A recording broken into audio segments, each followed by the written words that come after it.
প্রিয় দর্শক, দেশ এবং প্রবাসে এই মুহূর্তে যারা আমাদের ইউটিউব চ্যানেলটি দেখছেন সবাইকে প্রীতি এবং শুভেচ্ছা জানিয়ে শুরু করছে আজকের প্রতিবেদন। তো দর্শক, আপনারা দেখতেই পাচ্ছেন যে আমার সামনে একজন মধ্যবয়সী নারী দাঁড়িয়ে আছে। আজকে আমরা আসছি এই নারীর জীবনের গল্প শোনার জন্য। আপু, আসসালামু আলাইকুম। ওয়ালাইকুম আসসালাম। কি নাম আপনার? চম্পা। চম্পা। তো চম্পা আপু, আপনি কেমন আছেন? আল্লাহ রাখছে, কোনো মতো আছে। তো আজকে আমরা আসছি আপনার জীবনের গল্প শোনার জন্য, যদি একটু বলেন। জীবনের গল্প আর কি ভাই, বেদেদের করে জন্ম লেছি, গেরাম করে খাতে হয়।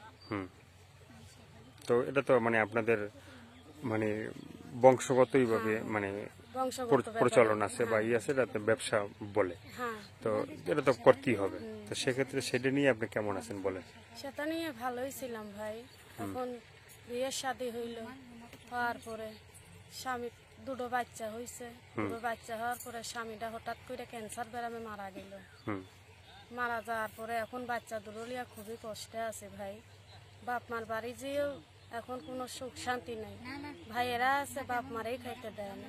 মানে আপনার স্বামী ক্যান্সারে মারা গেছে? হ্যাঁ ভাই, ব্লাড ক্যান্সার হয়েছিল, সে মারা গেছে। আচ্ছা আচ্ছা। আজ 3 বছর হয়েছে। তো এখনো কি আপনার সংসার কে কে আছে? সংসারে এখন আমার দুটো বাচ্চা আছে, একটা ছেলে একটা মেয়ে, আর আমি আছি। বাপ মার বাড়ি গেছিলাম, জায়গা পাই নাই। এখন আমি এক বাসা বাড়ি ভাড়া থাকি। ভাড়া থেকে এখন আর আমি গ্রাম করি না ভাই। এখন মানুষের বাসা বাড়ি কাজ করাই, বাচ্চা দুটোরে লেখাপড়া করাবার করতেছি। আমরা তো জীবন ভরা গ্রাম করেই আইছি, বাচ্চা দুটোরে করতে দেবো না, এটাই আশা আছে। এই গ্রাম করতে কেমন লাগে? গ্রাম করতে আগে ভালোই লাগছে, এখন আর ভালো লাগে না। এখন মানুষই বাজে রকমের বাজে কথা কয়। বাচ্চাদের তো আর তার শিখেন যাবে না। এখন বাচ্চাদের একটু শিক্ষিত করতে পারলে আমাদের মতন আর তারা হবে না।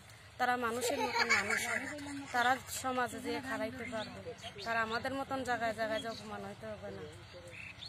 মানে আপনি চাচ্ছেন যে আপনার বাচ্চারা, যেমন আপনারা যেভাবে মানে গ্রামে যে কাজ বাজ করছেন বা করছেন, যে আপনার বাচ্চারা যেন ওইভাবে গ্রামে না যায়, জীবনযাপন আমাদের মতন যেন না করে। তারা যেমন মানুষের মতন মানুষ হতে পারে, তারা যেমন একটু কোনো মতন শিক্ষিত হইতে পারে, তারা যেমন এক জায়গায় যে সমাজে মাথা তুলে খাড়াতে পারে। তো বাচ্চাদের কি লেখাপড়া করাচ্ছেন? চেষ্টায় আছে, মানুষের বাসা কাজ করি, যা পাই বাচ্চাদের। মানে এখন কি আপনার গ্রামে কাজ বাজ করেন না? এখন আর গ্রামে যাই না ভাই। মানে গ্রামে যান না কেন? না, এখন যাই না। এখন গ্রাম করলে বাচ্চাদের দেখা যায় না, বাচ্চাদের ঠিক মতন খাওয়ানো যায়, পড়ানো যায় না। তার জন্য মানুষের বাসায় কাজ করি, ওই সময় মতন আসি, বাচ্চাদের খাওয়াই দাওয়াই, স্কুলে পাঠাই, মাদ্রাসায় দেই। গ্রামে যে আপনাদের যে ব্যবসাটা ছিল, যে সিঙ্গা টিঙ্গা লাগাইতেন বা পোকা টোকা তুলতেন, তো সেই ব্যবসাগুলো কি এখন নাই? এখন আছে, কিন্তু যাই না ভাই।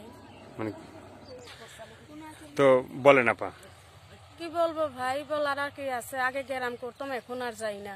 এখনো গ্রামে গিয়ে মন করলেই যাওয়া যায়, কিন্তু যাই না। গ্রাম করা যায় এখন গ্রাম তো করলে। এই যে গ্রামে এখন যে অবস্থা, মানে দেশের বা দেশের বাইরের যে অবস্থা, মানে যে ভাইরাসটা, এই ভাইরাসের জন্য কি কেউ গ্রামে যাইতে দেয়? মানে বাড়ির ভিতরে বাবা, ঢুকতে দেয়? আমাদের অনেকেই যাইতেছে। মানে বাড়ির ভিতরে ঢুকতে দেয় মানুষ? যায়, কেউ কেউ যায়, কেউ কেউ যায় না। আগের মতন তো আর আমাদেরই নাই, বুঝছেন। এখন যার যার হয়ে গেছে গা, এখন একটু মানুষ শিক্ষিত হয়েছে।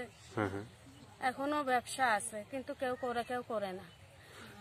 তো এই যে আপনার স্বামীর কথা বলছিলেন, স্বামী ক্যান্সারে মানে হয়ে মারা গেছে, মানে কতদিন রোগ ছিল, কতদিন তার মানে ক্যান্সার? 7 বছর পর্যন্ত ভোগছে। তো ভোগার পরে মানে মারা গেছে।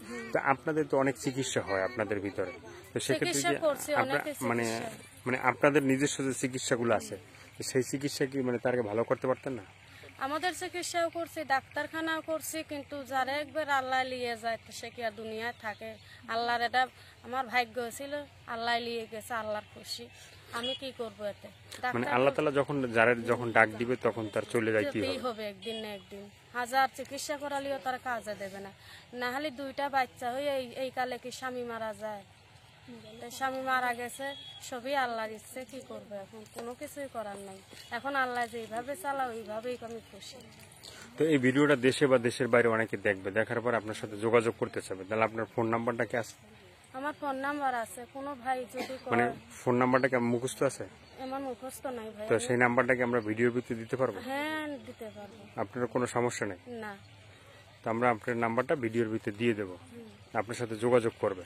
আচ্ছা তো যোগাযোগ করলে আপনি কি দর্শকদের সাথে মানে ঠিক মতো কথা বলবেন? ভাইয়েরা যদি কথা বলে তো আমিও বলবো, যদি ভালোভাবে কথা বলে ভালো মন নিয়ে আমার উপরে দয়া করে, তাহলে আমি তাদের সাথে কথা বলবো। আর ভালো মন না নিয়ে বললে তাদের সাথে কেমনে কথা বলবো ভাই? আমরা মানে তো ভালো নারী জাত। মন বা খারাপ মন সেটা তো আপনি একজনের ফোন দিলে, ফোন রিসিভ করলে আপনি বলতে পারবেন যে আপনি মানে সে ভালোভাবে বলে তার না খারাপ সাথে বলে। যোগাযোগ হয়ে যাওয়ার পরে আগে দেখতে হবে মানুষটা কেমন, ভালো না খারাপ, আমিও খারাপ না ভালো সেটা দেখতে হবে। দেখে শুনে একজনের সাথে যোগাযোগ হয় ভাই, শত্রু থেকে বন্ধু হয়। সে যদি ভালো হয় তারা আমি মানে অনেক সময় শত্রু বন্ধু হয়ে যায়। হ্যাঁ হ্যাঁ এটাই তো নিয়ম। তো আপনার স্বামী তো নাই, আপনার বাচ্চা কাচ্চা আছে, বাচ্চা কাচ্চা রেখে কি আপনি বিয়ের সাথে বসতে চান? বাচ্চা কাচ্চা রেখা তো বিয়ে শাদী বসাই যায়, বিয়ে শাদী বসলে তো বসাই যায় ভাই, কিন্তু বসার একটা নিয়ম আছে। বাচ্চা দুটো ছোট ছোট বাচ্চা, তো ছোট বাচ্চা থেকে বিয়ে বসা যায় কোনোদিন? তো আপনি মানে কি ধরনের মানুষ চাচ্ছেন? আমি চাই আমার পাশে এসে খারাপে বাচ্চা দুটো শিয়ানা হবে, আমার সহযোগিতা করবে, আমিও তার সাথে আছি। তার সাথে আছে। তো আমরা চাই যে মানে দর্শক আপনার পাশে দাঁড়াক। তো সর্বশেষ কিছু বলার আছে?